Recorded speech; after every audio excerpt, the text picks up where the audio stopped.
In this lecture, I am going to tell you how we can create record in MongoDB with Node.js. I will create an API endpoint to store block data to our block collection.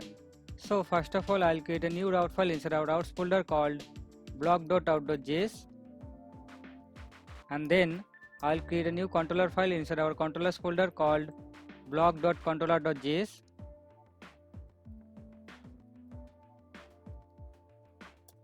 Let's export a method called create from this file.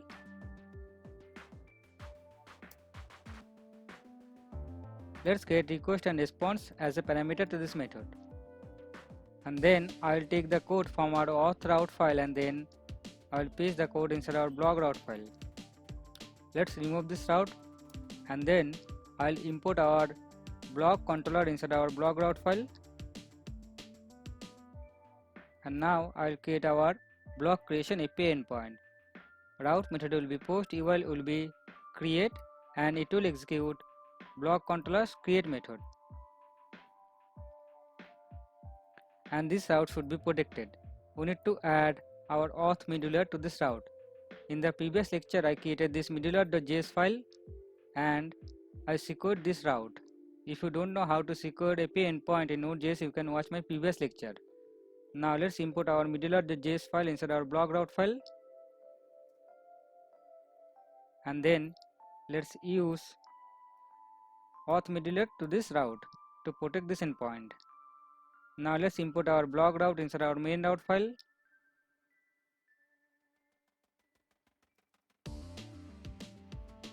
and then I will use this block route to our Express app, and I will provide /blocks before every block routes. Now I will create categories model because every block will have a category. So let's create a model file inside our models folder for categories collection. The file name will be category.model.js, and I prepared some code for our category model. We can create the model with the help of Mongoose library. I already installed Mongoose library in our project. So inside our categories collection there will be slug and name field along with timestamps columns, and I am exporting this category model from this file. And then I will create our block model inside this models folder. So let's create a new file called block.model.js, and I also prepared some code for our block models. So let's copy this code and paste inside our block.model.js file. So inside our block collection there will be title, short description, image, category, and created by columns along with timestamps column. And I am exporting this block model from this file, and this category field should be the type of our Mongoose schema types object ID, because this will be the reference to the _id field of our categories collection, and this created by field will be the reference to the _id field of our users collection. Okay, save this file. Now I am going to add validation rules for our block fields. We are going to use node input validator package for validations. You can check node input validator package documentations, or you can watch my registration API how we can use this node input validator package for validations. So I prepared some code for our block field validations. I will take this code and I will use inside our create method. Okay, before that I will add a library inside our project. Okay, so before adding the validation rules, I will install a package called Express file upload, because we are going to upload file for blog. Okay, we will upload blog image. So before adding the validation rules, I will install this package from our project root. So from our project root, let's run this command to install Express file upload package. This will take some time to install the package. So Express file upload package successfully installed. Now let's check the documentation how we can use this package. Let's click on this basic file upload link. So we need to include express file upload inside our main file, which is our index.js, and then we need to use file upload to our express app. Okay, now we can use this package to upload the file. Now let's go to our create method of our block controller, and then let's add the validation rules.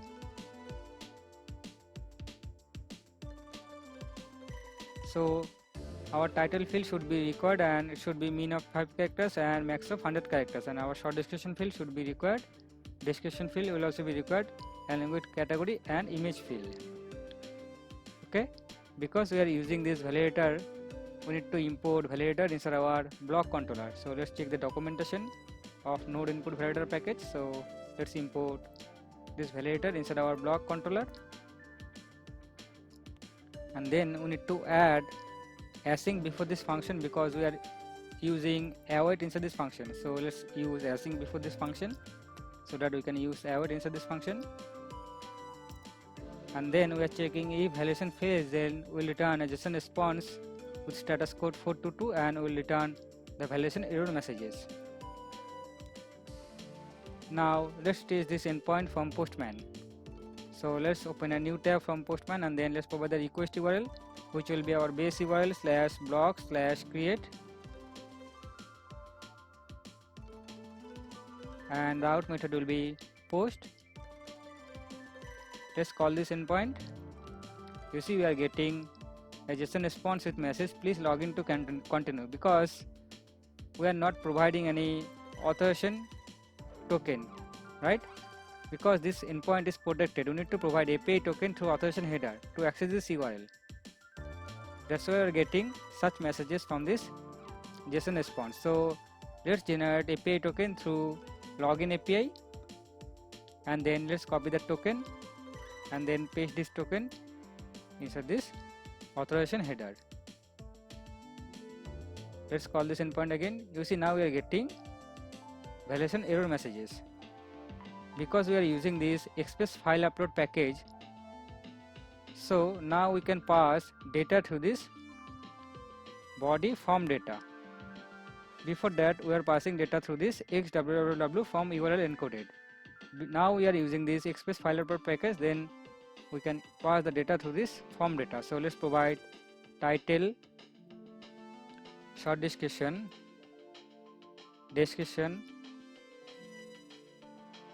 category and image through this form data.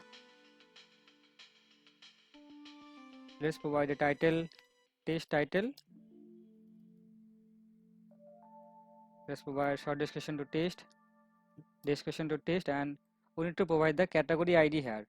We don't have any categories inside our categories collection. Even we don't have any categories collection inside our database. So let's create a new collection inside our database called categories. We already created model for this categories collection. So let's generate a collection called categories inside our database, and then let's generate a new record. So inside our categories collection there will be slug column. Let's provide a slug to sports, and then let's add name here, sports, inside this document. Now I will provide this ID during block creation, and then I will add image. Let's change it to file, and let's upload an image.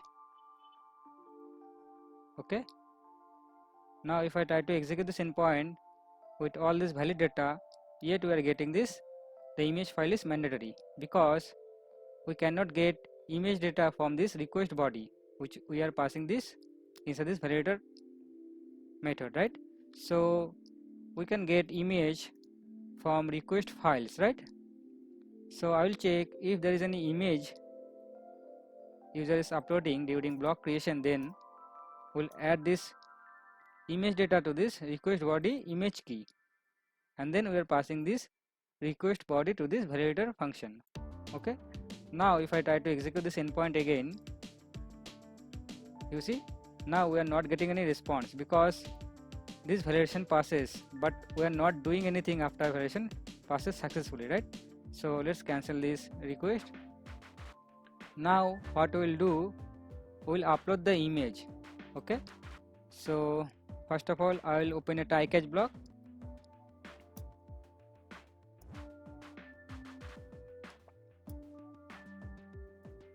Let's get the error inside this catch block, and then inside this try block I will check if user is uploading any image during block creation. Then we will upload the image to our public uploads blog images folder. Okay, so let's create a folder inside our public folder called uploads, and then inside this uploads folder let's create another folder called blog images, where we will upload all of our blog images. Okay, so we are going to upload the image. Okay, so we can get the image file from this request file object, and we are storing the image file to a variable called image file, and then we are generating a file name for the image with the help of date library. Okay, and we can get image file original name from this name key of our image file, and then we are creating the image path, and we are generating image path with the help of our public path variable, which I defined inside our index.js file. You see, I defined our public path to this global variable called public path, and we store the public directory of our public path to this variable. Okay, so that we can use this public path anywhere of our project, because this public path variable is global variable, right? And we are providing the path name here, which is our uploads folder, and then blog images folder, and then we are passing the image file name which I created, and then we are uploading the image with the help of move method of our file, and inside this move method we are going to pass the image path name, and this will return us a promise, so we will await to execute this function. Okay, so this will upload the image, and after uploading the image we are going to store blog data to our blog collection, right? So we are going to create a new object with the help of blog model. So let's import blog model inside our blog controller. Let's make it small character blog, and then let's require our blog model here, and it is inside our models folder. So let's go back to a directory, and then models / blog.model. Okay, we do not need to provide .js at the end. Now let's create a new blog object with this blog model, and we are going to pass title, short description, description, category created by image. Okay, inside this blog object. Okay, and then we are going to call save method of our object, and this will return us a promise, so we are awaiting to execute this function. Okay, and this blog data will hold the newly created blog data, and after creating the record we will return a JSON response with message blog created successfully, and we will return the newly created blog data to this data key, and if any error occurs then we will return a JSON response with message whatever the error we are getting from this catch block. Okay, and we are returning the error data. Now let's execute this endpoint from Postman. You see, now we are getting a JSON response with message block created successfully. Now let's check our database. Let's refresh our database. Let's open this block collection. You see, we are getting block data. Okay, you see, inside the JSON response we are getting image name, so we need image URL instead of image name. Okay, so for this what I will do, I will create a virtual field inside our blog model. So here is our blog model, inside our models folder. So let's open our blog model, and then I'm going to create a virtual field inside our blog model. So I'm going to create a virtual field inside our blog model called image URL, and from this virtual field we will return the full path of the image. Okay, and we can get our project URL from request protocol and then colon slash slash and then request host. This will return as HTTPS and then this will return as the host name, right? Like localhost colon 3000. Okay, and it will hold the full URL of our project, and we are using request here. So if I execute this endpoint, it will throw an error that request is not defined. For this, what I will do, I will add the request to a global variable inside our index.js file. So what I will do, I'll use a middleware to this Express app, and I'll store this global request. This global request to a global variable called request. Okay, now we can use this request variable inside our blog model.